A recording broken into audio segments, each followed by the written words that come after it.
We first looked at how we can motivate people who are just looking and try and knock them into those impulse purchases. We then looked at how we could remove some of the impact of high shipping costs by offering memberships or trigger points where people could increase their basket value in order to get free shipping. Then we took an intensely critical look at the frankly unacceptable practice of requiring people to sign up for an account before they go to checkout. We then looked at how to boost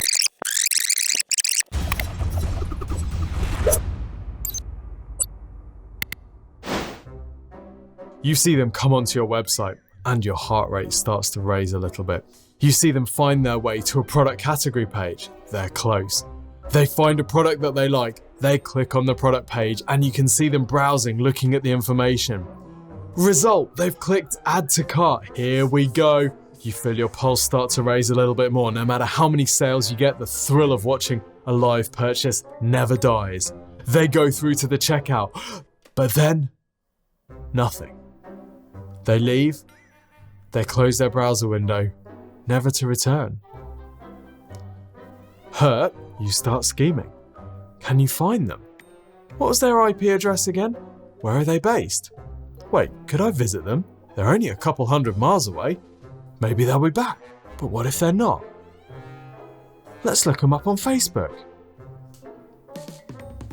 Basket, cart, or checkout abandonment is painful, and it doesn't get any easier as the numbers start to scale.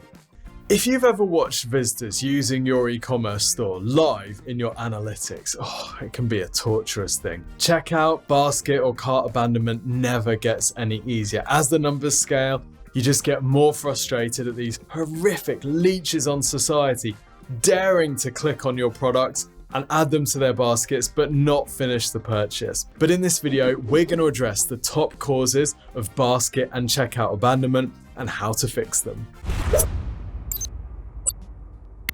Firstly, some terminology stuff, because the phrases cart abandonment and checkout abandonment are thrown around kind of interchangeably. They actually do mean different things. And by the way, for those who aren't in the UK, basket, or basket if you're up north, means cart. So cart abandonment and basket abandonment, they mean exactly the same thing. Right, if it's not already complicated enough, when you go onto an e-commerce store and you put a product in your basket or your cart, but you then don't check out, that is called cart abandonment. You've got your cart, but you've abandoned it. You haven't gone to the next stage. If you open that basket or cart, then click checkout, and you go into the checkout process, but you don't finish it, that is checkout abandonment.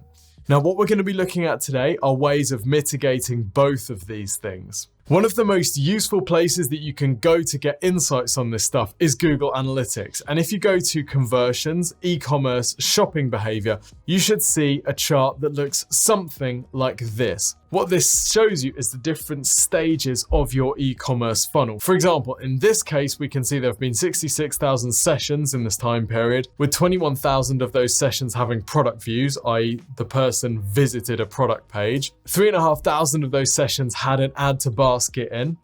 2,800 of those sessions had someone begin the checkout process, and 1,133 of them resulted in sales. And what we can see is the percentage drop off at each stage. Now, the question that you might have right now is my data normal? My data looks different to this. And it's a very common question that store owners have. What is an acceptable checkout abandonment rate? Well, what I wanted to do is show you 3 different examples from 3 different businesses to show you how and why this can vary. So in this first example, we can see that we have a basket abandonment rate of 38%. So on average, 38% of the people, the sessions that have add to baskets don't result in a checkout. Now, in this example, we can see a basket abandonment rate of 44%, and in this example, a basket abandonment rate of 51%. Now, we might look at this and think, oh no, 51%, that is horrific. But this particular business is a B2B company, and their customers put items in their basket to use as a quote generator. They then get in contact with the business to talk through the quote and see if they can negotiate a bulk discount. So that is absolutely fine. Another major difference that you might see with your cart is the number of sessions that result in product views. For example, in this one, we've got 19% of sessions resulting in product views, whereas in this one, we can see a whopping 43% of sessions resulting in product views. So if you've got the 19%, you might be thinking, oh no, my website visitors aren't even viewing my products. Well, in this case, that's because they've got loads of really good ranking, quality information on the types of products that they sell. They're picking up a lot of informational searches that are coming to the website. So they're not just getting commercial traffic. Whereas on this site, the majority of the phrases that they're ranking for are purely commercial. They don't have as much informational content on their website. So that is why a higher proportion of their sessions are resulting in product views. So what I'm saying with this is there are loads of variables that will impact what your cart abandonment, what your checkout abandonment rate looks like, including the quality and the intent of your traffic, the percentage of returning visitors who know exactly what they're getting versus new visitors is, how much consideration goes into the purchase of your product. For example, if you're selling prom dresses, you're going to be getting a lot of people that are just adding to basket to save it for later as they're browsing around the internet. Whereas if you're selling SD cards, you're going to get a lot of people that know exactly what they need and they just need to buy it. So that's going to result in different checkout and cart abandonment rates. Now, I really wanted to give you an average across all of e-commerce, so I've got some stats for you. You want some stats? I've got stats for you. According to Fresh Relevance, the average cart abandonment rate is 57.6%. But wait, Sales Cycle says it's 84.27%. Pretty big difference between 84% and 57%, right? Yes, exactly. What looks good for you might be horrific for another business. The most useful approach is to take a look at analytics, benchmark each of these levels, and then work on improving the percentage of people that move from one level to another. Benchmark against yourself and continually focus on improvement. Alrighty, on to the tips. By some remote chance you happen to be enjoying this video, then please click the like button and also subscribe to our channel. We release a new video every week, and we also do a YouTube live session where we'll typically be ripping apart some websites and showing you how you can improve your website's performance. So click the subscribe button and the little bell icon to be notified every time we post something new. Oh, and thing number 2, if you want some free help with your digital marketing, the team here at Exposure Ninja offer what's called a free website and digital marketing review. We'll ask you a few questions in a quick form about your business, your digital marketing, and your goals. We'll then research what you're doing, how well your website's performing, and what you could be doing better, and we'll put our recommendations into a 15-minute video of the things to focus on in order to drive more leads and sales through your website. This service is completely free. You get the video sent to your email for free by one of our team. All you need to do to request it is go to exposureninja.com/review and fill in the form. So that's exposureninja.com/review and fill in the short form. And for the YouTube commenter who said they loved my accent, do enjoy the rest of the video. Now, the first question to ask, if we're going to solve cart and checkout abandonment, the first question we need to ask is, why do people abandon? Well, luckily, the Baymard Institute has collected some data for us. They conducted a study of US adults where they asked, if you've abandoned a cart in the last 3 months, what were the reasons that you abandoned it for? And what they got was not massively surprising, to be honest. By far the biggest reason that people abandon carts is that they were just browsing. They had no intent of purchasing. They were just throwing items into their cart. No surprises here. Now, whilst we're not going to be able to avoid this completely, what we can do is nudge some of these people into impulse purchases. We'll come back to that later on. Of all the people that had intent, i.e. they weren't just browsing, the most common reason that people abandoned cart was that extra costs were too high. For example, things like shipping, taxes, and fees. Well, let's solve that one in a minute as well. The next most common reason was that the website wanted them to create an account. Nothing more annoying than trying to purchase and all of a sudden you're thrown up with some register thing. You're like, I don't want to register, I just want to check out. Now, what's really important here is we actually do want people to register for an account. We want people to be members of our e-com store so that we can market to them continually. This isn't about not forcing people to sign up or not encouraging them to sign up. This is purely about when you ask for that. We're going to look at a really elegant implementation of this strategy just a bit later on. The next reason, too long or complicated checkout process. The next was that people didn't trust the site with their card information. We're going to look at how to build credibility. Then I couldn't see or calculate the total order cost up front. The website had errors or crashed. Ouch. Returns policy wasn't satisfactory. There weren't enough payment methods, or the credit card was declined. Now I'm going to lump in these last two together and we're going to solve that one as well. So you can see that here we've got a bunch of things regarding website functionality, but also business decisions, things like delivery times. This is about the relationship you have and the package that you have with your courier. So that's beyond the scope of this video. Today we're going to be looking at the conversion elements and what we do on your website to remove some of these objections. Okay, so the I'm just browsing people. How do we get them to purchase? Well, what we can really do is nudge them from I'm just browsing into an impulse purchase. That's all we can really do. We have to allow people to just browse, and we're fine with people adding their stuff to a cart.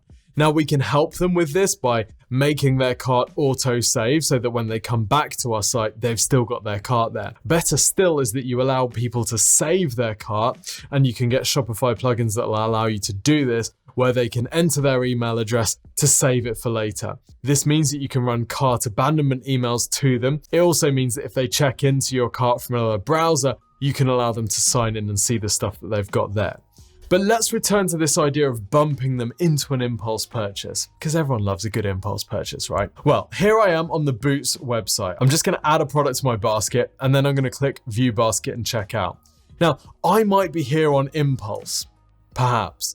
But what I'm seeing now is I'm seeing a little nudge to get me to purchase, because I've got a couple of free gifts already in my cart. So this is a great way of nudging people into an impulse purchase. There's other stuff going on this page, which we're going to come back to in just a minute. Anything that you can do to push people into that impulse purchase from just looking mode is a good thing in e-commerce conversion. Will make your Google Analytics e-commerce conversion rate very happy. Okay, next, those unexpected costs. We've all been through it. You go through the process, you find the right products that you want, you stick them in your cart, you go to checkout, you see a horrific delivery cost, and you're immediately put off. Of course, the ultimate answer is to not have horrific delivery costs, although weirdly there are some occasions where you might want to have high delivery costs. We'll come back to that in a minute just as well. But the overall thing is you don't want to have big delivery costs. Now, there's of course an argument to say if you do have high delivery costs because what you're delivering costs a lot of money to deliver, where do you present that? Do you present that up front on your website, for example, in a benefits bar, knowing that some people are just going to bounce immediately as soon as they see that delivery cost? Or do you wait till they've gone through the process of adding items to their cart to show them the delivery cost at the end? Well, Neil Patel says you want to bounce them straight away. I completely disagree with that. I think you want them to have gone through the process of adding stuff into their cart. They've put in that time and energy to find the right products. They have a sunk cost already.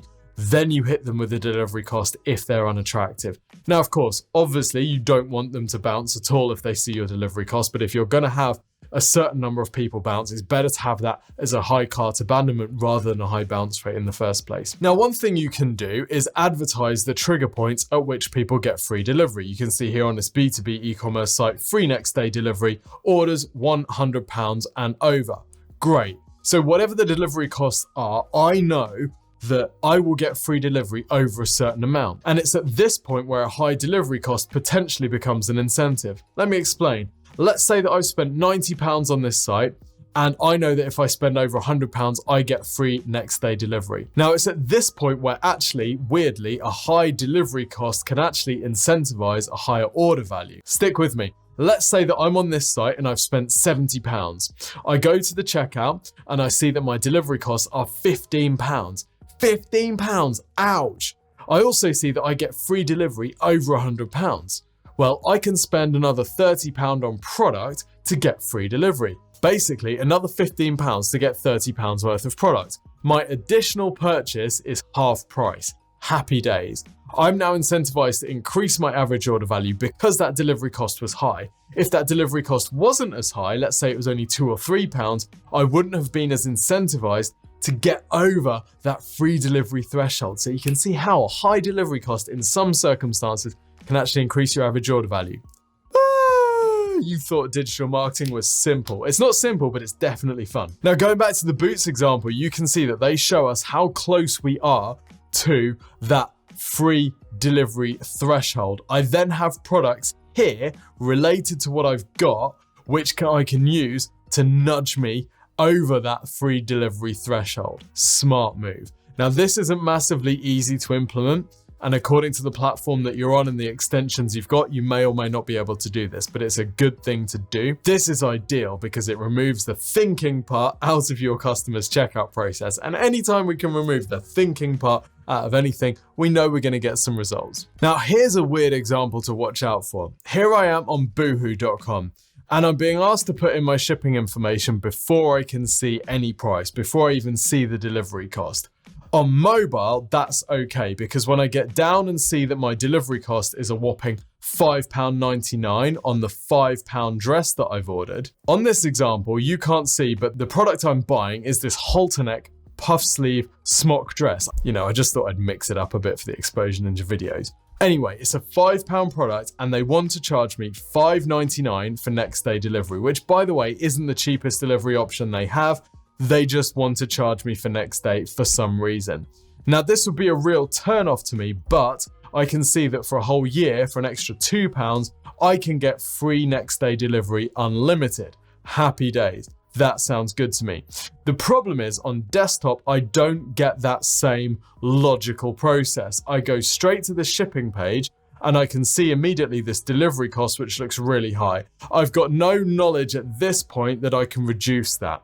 I don't know that I can change for different options, and I don't know that the Premier option is available. So I would imagine that the basket abandonment rate on desktop will be significantly higher because people are being hit with this high delivery cost immediately without any context or information about how to lower it. Whereas on mobile, we get that information in a different order, which makes it more digestible. The simplest way, of course, to get through all of this is to just offer free shipping, but obviously it's not possible for every business. Alrighty, the next thing we need to get over is forcing people to create an account before they can even check out.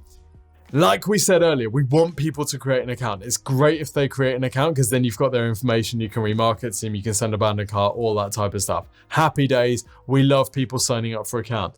But what's not cool is forcing them to do this before they go to the checkout. We just hate this for some reason as human beings. Just like we hate being burnt, we hate being killed, we hate being forced to sign up before we can check out. I'm going to show you some bad ways of doing this. To prove that nobody gets it 100% right 100% of the time, we're back to our old friends Boots. Let's say that we've seen these things, we like our free gifts, we're going to be just browsing that turns into an impulse purchase. Happy days. We click checkout. Then what happens? Well, the first thing that happens is we go to this page. I want to check out as guest. I don't have an account. Well, the checkout as guest thing isn't massively obvious. The fact that this is a tab isn't particularly clear. It's not highlighted, it's not a clear button. But let's say I go to it anyway. I then have to click through another message. They're forcing me to read stuff. I just want to freaking check out and give you my money. Please stop getting in my way. But no, I have to click continue. Then what happens is totally inexcusable. I'm then forced to go through a reCAPTCHA.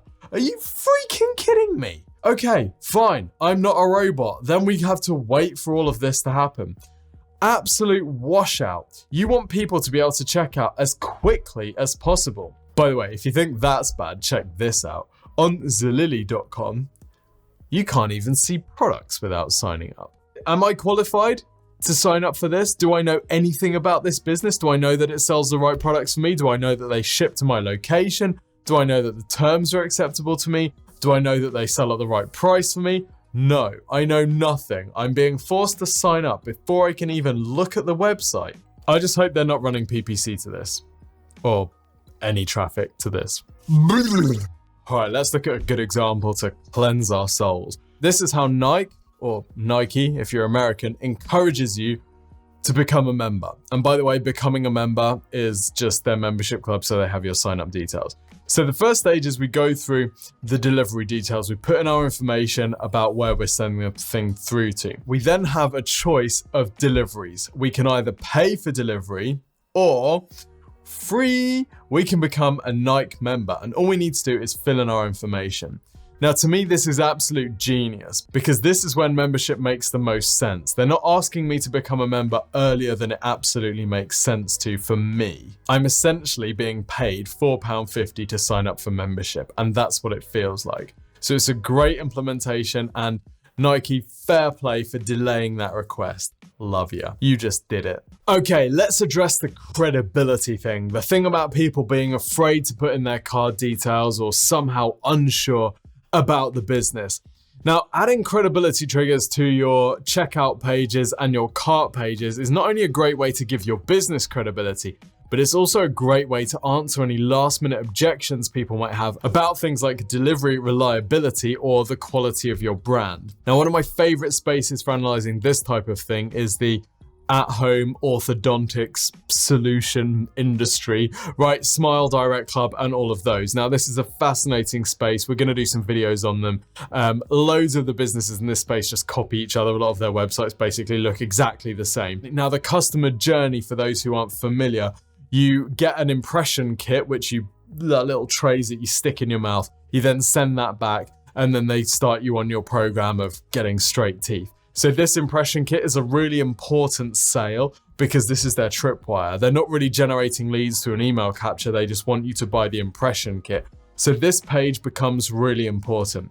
The first thing to notice about this page is that it's both a product page and the checkout page. They don't have a separate page. This is obviously easier for a business that sells one product or one tripwire, so not everyone can do this, but we can take these lessons and apply them to the checkout page as well. So notice how they've got information about the product, just like we would expect on any product page. We then go into the shipping stuff and the payment stuff. The bit that's really interesting for me is this credibility that's added just below the shipping stuff. So if you're filling it out, you're like, maybe not sure, maybe let's have a little look. More than 1 million satisfied grinners and counting is a great credibility headline. Absolutely love it. Then we've got people of different ages, genders, races. You can see yourself in here. You can see that this is a universal product. People are loving it. It's user-generated photos as well, which gives credibility, which is fantastic. If we're still not convinced, underneath that, we have 21,000 five-star reviews on the site. So what's the impression that you get from this? This is pretty safe. This is a safe bet. That uncertainty, that doubt that you might have is washed away in a tide of testimonials. Love it. Now, it's not possible for every business to add credibility stuff like testimonials and reviews to their cart pages and their checkout pages. For example, if you're on Shopify, unless you're on Plus, you're going to have difficulty adding testimonials to your checkout pages. But you can usually add them to your cart pages with an extension. So do what you can here. You're not going to be able to get it perfect. And of course, if you're selling loads of products, you might find it difficult to have product-specific reviews in the basket. So just opt for business reviews instead, reviews of the company as a whole. The rule here is that the more you can do is better. You don't have to wait to get it perfect before you implement it. The final checkout abandonment gremlin that we're going to squish is credit card is declined, not enough payment options. Credit cards get declined for all sorts of reasons, and not just because people don't have any money. As an HSBC business banking customer, I can tell you HSBC's fraud team can block a payment that we've made every week for the last 8 years to exactly the same vendor for exactly the same amount. I think it's just their way of showing that they care. But allowing your customers to pay with an alternate payment method, for example, PayPal, Amazon Pay, if their main credit card gets blocked, is a really good thing to do. Also worth noting is the rise of Apple Pay. So if you've ever watched someone realize that they don't have their card on them and they have to go and type the details, they have to get up and go and find their card and hunt and peck their credit card into some non-autofill card form, you will appreciate the value of having 2 taps on the side of your phone to pay for something. Apple Pay and Google Pay have changed the game, and with platforms like Stripe promising merchants up to 2.5x increase in conversions by using Apple Pay and Google Pay, it makes it an absolute no-brainer. One final thing to touch on here is the rise of the split payment options. Klarna, ClearPay, Lay-by, all these types of things. really contentious and a huge debt bubble that's likely to burst all over everyone's faces at some point. But until that happens, you can use them to increase your e-commerce conversion rate. For example, Klarna claims that installment financing in checkout increases conversion rate by 30% and average order value by 58%. Now you might think, well, the products we offer are not really worth splitting payments for. Well, going back to boohoo.com here, you can see how I could pay for my £5 dress in 6 weekly installments. So affordability is a relative term, and these services increase conversion rate because they allow people to split payments on even minuscule purchases.